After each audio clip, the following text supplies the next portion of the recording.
মাসুদ ভাই, আপনার মাধ্যমে জাতির উদ্দেশ্যে কিছু মেসেজ দেই। মেসেজটা হচ্ছে, প্রথমত শেখ হাসিনা ভয়ঙ্কর যে কৌশল নিয়েছে গুম করার, এবং গ্রেপ্তার অভিযান বাংলাদেশে ইতিমধ্যে প্রায় 4000 ছাড়িয়ে গেছে। অসমর্থিত সূত্র থেকে আমি নিশ্চিত হয়েছি।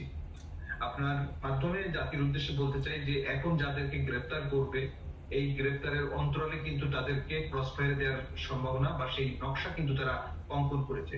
সুতরাং আপনারা এই মুহূর্তে বাসায় কেউ এককভাবে থাকবেন না, আপনারা সংঘবদ্ধভাবে থাকবেন। যখনই দেখবেন যে কেউ আপনাকে তুলে নেওয়ার চেষ্টা করছে, কোনোভাবে আপনি মসজিদের মাইক্রোফোনে কাউকে দিয়ে হোক বা মেসেজ করে হোক, মাইকিং করে ডাকাত ডাকাত করে চিৎকার করবেন। দেন এলাকাবাসী ছুটে আসবে এবং দেশপ্রেমিক যে সমস্ত জনতা রয়েছে এবং তাদের শক্ত হাতে প্রতিহত করবে বলে আমি বিশ্বাস করি। শেখ হাসিনার কোন কৌশলকে, একটু আগে মিস্টার দাউদ যিনি জার্মান থেকে যুক্ত হয়েছিলেন, উনি বলছিলেন যে আপনার প্রতিপক্ষকে আপনি কখনো দুর্বল ভাববেন না। আমি বাংলাদেশের দেশপ্রেমিক যারা নাগরিক রয়েছে তাদের বলবো যে আপনার সন্তান মৃত্যুর সাথে পাঞ্জা লড়ছে, আপনার সন্তান পঙ্গু হয়ে গেছে, আপনার সন্তানকে আপনি দাফনও দিতে পারলেন না ঠিক মতো, আপনার সন্তানকে জানাজা করতে পারলেন না, মাটি কবরস্থ মাটি চাপা দিয়ে তাকে দাফন করে আসতে হলো, রাস্তায় লাশের গন্ধ, বারুদের গন্ধ, আপনার আহাজারি, আপনার হাজবেন্ডের আহাজারি, আপনার সন্তানের আহাজারি, মৃত্যুর শোক। এই শোককে আমরা শক্তিতে রূপান্তরিত করব। আপনার চোখের পানির মূল্য আমরা দিতে পারবো না, কিন্তু আগামী দিনে আপনার সন্তানের রক্তের বিনিময়ে বাংলাদেশ কিভাবে একটি স্বাধীন সার্বভৌমত্ব গণতান্ত্রিক রাষ্ট্র, যে দেশে মানবাধিকার থাকবে, আইনের সুশাসন থাকবে, সংবাদপত্রের স্বাধীনতা থাকবে, যে দেশে থাকবে না এই শেখ হাসিনা মাফিয়ার মতো ডিটেক্টর।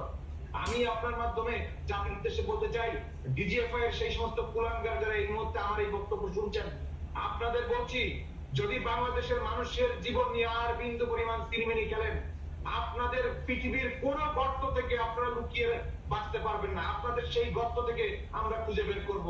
আর যদি একটা গুলি চালান আমার বাঙালির বুকে, তাহলে আপনাদের মনে রাখবেন তার বিনিময়ে আপনাদের 100 বুলেটে বিদ্ধ করা হবে। আমি দেশবাসীর উদ্দেশ্যে বলতে চাই, এই শহীদের রক্ত আমরা বৃথা যেতে দেব না। এই শহীদের রক্তের যে মর্যাদা, এই মর্যাদা আমরা শেখ হাসিনার পতনের মাধ্যমে আমরা এই বিজয়কে নিশ্চিত করব। মাসুদ ভাই, আপনার মাধ্যমে আমি বলবো বাংলাদেশের দেশপ্রেমিক জনতাকে, শেখ হাসিনার ভয়ঙ্কর কৌশলের বিরুদ্ধে আপনাকেও সেই কৌশল প্রতিহত করার জন্য সর্বোচ্চ চেষ্টা করতে হবে। শেখ হাসিনার আইন যদি 100 কৌশল নেয়, আপনার সন্তানকে 200 কৌশল রপ্ত করার। আপনি নিজে নিরস্ত্র থাকবেন না। আপনার বাসায় আপনি হয়তো সামরিক অস্ত্র আপনি নিতে পারবেন না, কিন্তু একজন মানুষের আইন আপনার বাসায় রাখবেন, আপনার প্রাইভেট সিভিল রাইটের জন্য, আপনার পার্সোনাল নিরাপত্তার জন্য আপনি সেইটুকু রাখতে পারেন। তারা যদি তাদের নিরাপত্তার কথা বলে আপনার বুকে গুলি চালায়, হেলিকপ্টার দিয়ে গুলি চালায়, দিয়ে গুলি চালায়, সাজোয়াজান ব্যবহার করে গুলি চালায়, পাখির মতো মানুষকে যখন হত্যা করছে, এই হত্যা করছে নিরস্ত্র মানুষকে। সুতরাং নিরস্ত্র আপনারা থাকবেন না। আপনারা, আপনাদের কাছে সামরিক অস্ত্র আমরা দিতে পারবো না, বা সেই সামর্থ্য হয়তো বাংলাদেশের মানুষের নাই। আপনাদের কাছে যদি বাড়িতে এমন কিছু থাকে, সেই কিছু, সেই যন্ত্রগুলা আপনারা আপনাদের পাশে রাখবেন, পাথরের টুকরা রাখবেন, লাঠি রাখবেন, বা আদার্স কিছু ইনস্ট্রুমেন্ট রাখবেন। আপনার যা আছে তাইকে প্রতিহত করবেন। গৃহযুদ্ধের দ্বার প্রান্তে বাংলাদেশ, এই গৃহযুদ্ধ বাংলাদেশে বাঁধিয়েছে শেখ হাসিনা এবং ভারতের র এবং বাংলাদেশের ডিজিএফআই। এদের কাউকেই আপনারা বাঁচতে দিবেন না। মানুষের বুকে গুলি চালায়, আপনি নিরস্ত্র হিসেবে আপনার বেঁচে থাকার জন্য আপনার অস্ত্র তুলে নেওয়ার অধিকার রয়েছে।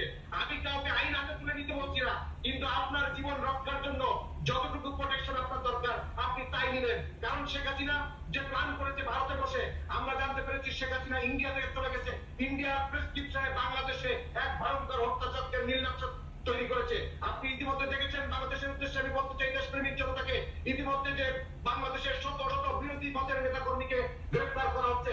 আমার দেশের ইয়াং জেনারেশন যারা আগামীতে বাংলাদেশকে নেতৃত্ব দেওয়ার মতো যোগ্যতা অর্জন করতে যাচ্ছিল, যারা বাংলাদেশকে আগামী দিনে সিভিল সার্ভিসের মাধ্যমে রাজনীতির ক্ষেত্রে মেধা দিয়ে বাংলাদেশকে নেতৃত্ব দেওয়ার কথা ছিল, ঠিক সেই তরুণদেরকে কিন্তু গুলি হত্যা করা হয়েছে। এবারের যুদ্ধে কিন্তু কোনো বৃদ্ধ মানুষকে হত্যা করা হয়নি। এবারের যুদ্ধে আমার দেশের টকবকে তাজা রক্ত, তাজা তরুণদেরকে হত্যা করা হয়েছে। আমার দেশের শিশুদেরকে হত্যা করা হয়েছে, আমার দেশের বোনকে হত্যা করা হয়েছে, আমার দেশের নারীদেরকে হত্যা করা হয়েছে। আমি আপনার মাধ্যমে দর্শকদের উদ্দেশ্যে বলতে চাই, শেখ হাসিনাকে কখনোই আপনার যুদ্ধ করবেন না। শেখ হাসিনা এবং ইন্ডিয়ার ভয়ঙ্কর প্রেসক্রিপশন, আগামী দিনের যে সমস্ত তরুণরা আগামী দিনে নেতৃত্ব দেবে তাদেরকে নীল নকশা করতে, তাদেরকে টার্গেট করা হচ্ছে, তাদেরকে টার্গেট করে তাদেরকে তালিকাভুক্ত করা হচ্ছে, তাদেরকে দুনিয়া থেকে সরিয়ে দেওয়ার মাস্টার প্ল্যান করা হচ্ছে। আপনার সন্তান, আপনার আমানত, আপনার সন্তানকে আপনি জীবন দিয়ে আগলে রাখার চেষ্টা করবেন। যদি সে আপনার কোনো ব্যর্থতার কারণে যদি আপনার সন্তানের জীবন চলে যায়, সেটির জন্য আসলে আমাদের কিছুই করার থাকবে না। কিন্তু বাস্তবিক পক্ষে আপনার সন্তানের সেফটির জন্য হলেও আপনি আপনার ঘরে মানে আত্মরক্ষার জন্য যা যা প্রয়োজন তাই রাখবেন এবং সবাই একসাথে গ্যাদারিং করে থাকবেন। কেউ আপনার ছিন্ন বিচ্ছিন্ন থাকবে না। ঘরে ঘরে পাড়ায় মহল্লায় এই অবৈধ মাফিয়া স্বৈরশাসকের বিরুদ্ধে আপনারা আওয়াজ তুলুন। এই মুহূর্তে স্বৈরাচারকে বিজয় করতে হবে। এই স্বৈরাচারকে পতনের মাধ্যমে বাংলাদেশকে আর্মি একটি শান্তিপূর্ণ, যে সেনাবাহিনী আমাদের উপরে অশান্তিপূর্ণভাবে গুলি চালিয়েছে, আমার ভাইয়ের বুকে, আমার বোনের বুকে যে সেনাবাহিনী গুলি চালিয়েছে, আমরা এই সেনাবাহিনীকে আর জাতিসংঘে দেখতে চাই না। আমি বিশ্ব সম্প্রদায়কে বলবো, বাংলাদেশে যে চলমান গণহত্যা চলছে, এই গণহত্যার বিরুদ্ধে আপনারা সুচ্চার ভূমিকা রাখুন। আজকে আপনার ইউনাইটেড আরব আমিরাতে বাংলাদেশের এই মাফিয়া সরকারের বিরুদ্ধে আন্দোলন করতে যে আমার দেশের অসংখ্য মানুষকে আপনার গ্রেফতার করে আপনার সাজা দেওয়া হয়েছে, এটি হিউম্যান রাইটসের ভায়োলেশন। আমি আন্তর্জাতিক গণমাধ্যম এবং আন্তর্জাতিক সম্প্রদায় এবং human rights activist, human rights organisation এবং জার্নালিস্ট অ্যাসোসিয়েশন, সকল বিশ্বের সকল দেশপ্রেমিক নাগরিককে বলবো, আপনারা পৃথিবীর যেভাবে এই ডিটেক্টরের বিরুদ্ধে পারেন সেইভাবে আপনারা অ্যাকশন নিন। এই ডিটেক্টর